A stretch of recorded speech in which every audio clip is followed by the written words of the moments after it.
The Guardian's editorial failure. When Selective Outrage Masquerades as Journalism, an editorial by Professor Wall Street. The fourth estate exists to inform citizens, challenge power, and hold all governments accountable with consistent standards. Yet the Trinidad Guardian's recent editorial, "Is T&T's support of the U.S. worth it if war breaks out?" abandons these fundamental principles. This piece represents not journalism, but selective outrage cloaked in fear-mongering, exposing a troubling pattern of political bias that continues eroding public trust in one of Trinidad and Tobago's most established newspapers. When the People's National Movement government signed the Status of Forces Agreement, SOFA, with the United States, while the U.S. had already placed a bounty on Venezuelan President Nicolas Maduro and imposed comprehensive sanctions, the Guardian remained conspicuously silent. No editorials questioning the wisdom of this agreement. No alarm bells about potential conflict. No warnings of human catastrophe or regional instability. Now, with Prime Minister Kamla Persad-Bissessar implementing that identical agreement signed by her predecessors, the Guardian suddenly discovers grave concerns about Trinidad and Tobago's security posture. This convenient awakening reveals not principled journalism, but transparent partisan hypocrisy that insults readers' intelligence. Here are 10 reasons why the Trinidad Guardian is failing Trinidad and Tobago. 1. Selective outrage destroys credibility. The Guardian ignored the SOFA's implications when signed under PNM governance, but now condemns its implementation under the UNC. This double standard isn't journalism, it's partisan political commentary disguised as editorial concern. Credible newspapers apply consistent standards regardless of which party governs. 2. Abandoning equal accountability standards. The editorial holds Prime Minister Persad-Bissessar to scrutiny standards never applied to her PNM predecessors on this identical issue. This selective accountability undermines the fundamental journalistic principle that all governments merit equal examination. The Guardian's willingness to abandon this principle for political convenience destroys its credibility as an impartial watchdog. 3. Deliberate omission of critical context. The editorial fails to inform readers that the SOFA agreement was already established, deliberately creating the false impression that the current government initiated U.S. military presence. This omission isn't journalistic oversight. It's deliberate distortion designed to mislead readers about policy continuity and governmental responsibility. 4. Fear-mongering over-informed discourse.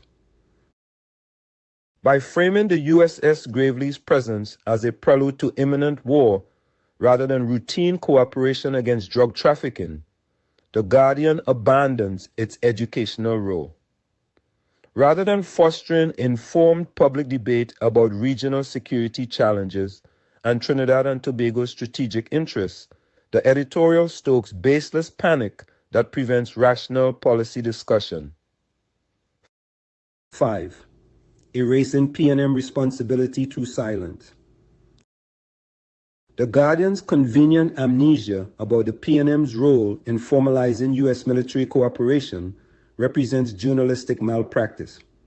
By omitting critical historical context about who signed the SOFA and under what circumstances, the Guardian actively erases crucial information from public memory, preventing citizens from making informed judgments about governmental continuity and responsibility. 6. Undermining sovereign decision-making. The editorial suggests Trinidad and Tobago should abandon sovereign strategic decisions based on speculative fears rather than facts, legal obligations, or national interest calculations. This position infantilizes Trinidad and Tobago's government, suggesting we lack the capacity to make informed decisions about our own security partnerships and regional relationships. 7. Transparent political timing. The editorial's timing and tone betray political motivation rather than journalistic principle. It reads like opposition propaganda rather than independent analysis, raising serious questions about editorial independence and whether The Guardian functions as a newspaper or as an unofficial P&M communications outlet. 8. Ignoring standard international practice. Numerous nations host allied military assets for training, cooperation, and mutual security without sacrificing sovereignty or inviting conflict. The Guardian presents Trinidad and Tobago's participation in such standard international security cooperation as uniquely dangerous, ignoring global precedents and standard diplomatic practice that contextualizes our arrangements. 9. Self-contradiction destroys moral authority. The Guardian cannot credibly claim concern about U.S. military presence when it maintained complete silence about identical arrangements under previous governance. This glaring self-contradiction reveals the editorial's true motivation, not principle, but partisanship. The paper's past silence invalidates its current outrage. 10. Systematic erosion of public trust. By repeatedly abandoning objectivity for partisan political positioning, The Guardian systematically destroys its credibility as a reliable information source. Citizens who recognize these double standards lose faith, not just in The Guardian, but in Trinidad and Tobago's media landscape generally. This represents catastrophic failure of the newspaper's fundamental democratic responsibility. The pattern of partisan journalism. This editorial doesn't exist in isolation. It represents a disturbing pattern of The Guardian applying different journalistic standards based on which political party holds power. This pattern transforms the newspaper from watchdog to partisan actor, undermining its constitutional role in Trinidad and Tobago's democracy. Credible journalism requires consistency. If the SOFA agreement was problematic, The Guardian should have raised these concerns when it was signed. If U.S. military cooperation threatens Trinidad and Tobago's sovereignty or security, these threats existed regardless of which government implements the agreement. The Guardian's silence then, an alarm, now reveals that its concern isn't policy substance, but political identity of those implementing policy. The cost of credibility loss. When citizens recognize that major newspapers apply double standards based on political considerations, they lose faith in media generally. This credibility crisis extends beyond The Guardian to damage Trinidad and Tobago's entire journalistic landscape, making it harder for all media outlets, even those maintaining standards, to fulfill their democratic functions. The Guardian's partisan positioning also damages informed public discourse. When newspapers abandon objectivity, citizens lose access to reliable information needed for democratic participation. This represents failure not just of journalistic ethics, but of democratic responsibility. International standards and Trinidad and Tobago's sovereignty. The Guardian's suggestion that hosting allied military assets for training and cooperation compromises sovereignty or invites conflict ignores international norms and Trinidad and Tobago's history of navigating complex regional relationships. Our nation has consistently balanced multiple international relationships while maintaining sovereign independence and strategic autonomy. Numerous Caribbean nations maintain security relationships with various powers, including the United States, United Kingdom, Canada, and others, without sacrificing sovereignty or inviting conflict. These arrangements reflect pragmatic recognition that small nations benefit from security cooperation while maintaining decision-making independence.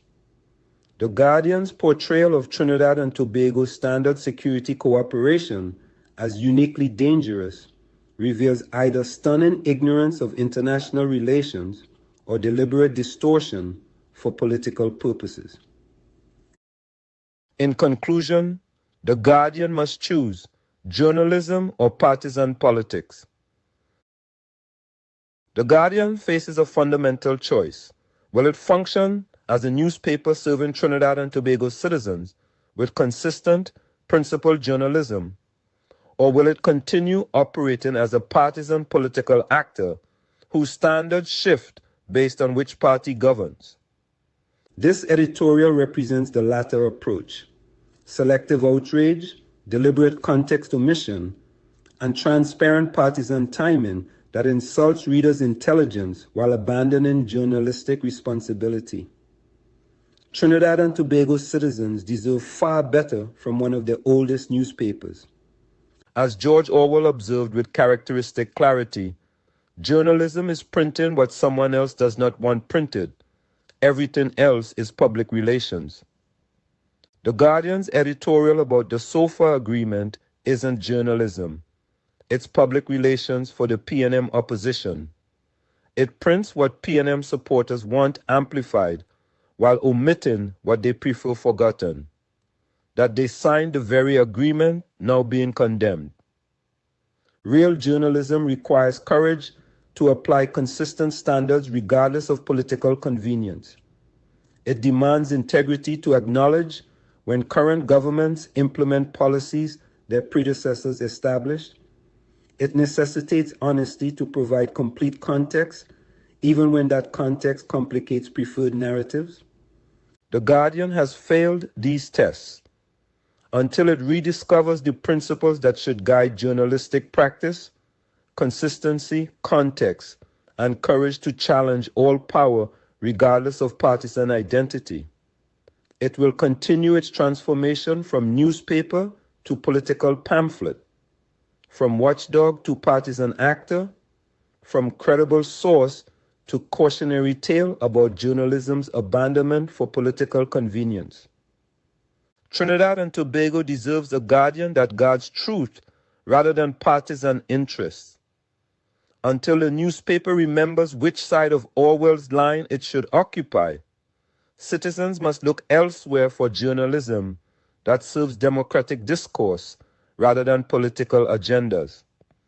The fourth estate's legitimacy depends on maintaining standards regardless of who governs. The Guardian has failed this fundamental test, and Trinidad and Tobago's democracy is poorer for it.